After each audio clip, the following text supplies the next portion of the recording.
So some of the challenges, I think, well, number one is time zone. So I think finding meeting times that actually accommodate everyone and actually reducing meeting times actually to allow people to be productive is something we've also noticed. So finding the right time, making sure that we actually are setting up times where people are most productive.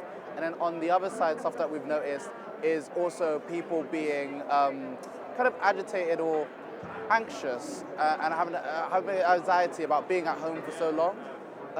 And it goes in two ways with us. So some people want to be in the office a lot more. Other people actually like the fact of staying at home. So we've noticed that there is that difference sometimes in people wanting to particularly want to be at home, and some people don't want to be at home.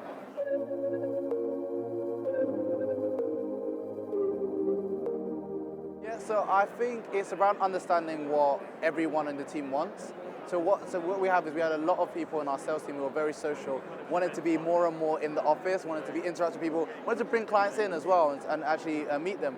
And we had a lot of some of our engineering team who felt that actually they wanted to have a lot of their setup, like their home setup, having the multiple screens, being able to code and actually have that. And it's very difficult to do that when you're traveling as well. And there's also commute times. So a lot of people didn't want to commute times. So some of the tips and stuff that we've learned is around trying to accommodate people in different ways and actually incorporating more of a hybrid model as things get off the ground.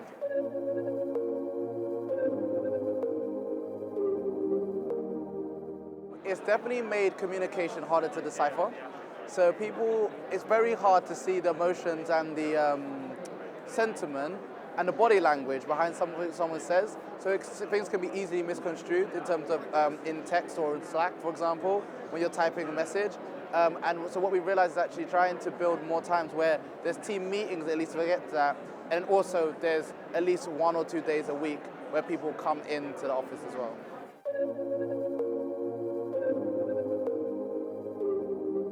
So we literally started our journey 3 months before England, the first UK lockdown. So we had an office space in like Google for Startups campus, but as soon as lockdown happened, we had to go completely remote. So we had no obviously anything. So we immediately had to schedule all of these virtual meetings, and we literally spent a lot of our time working remotely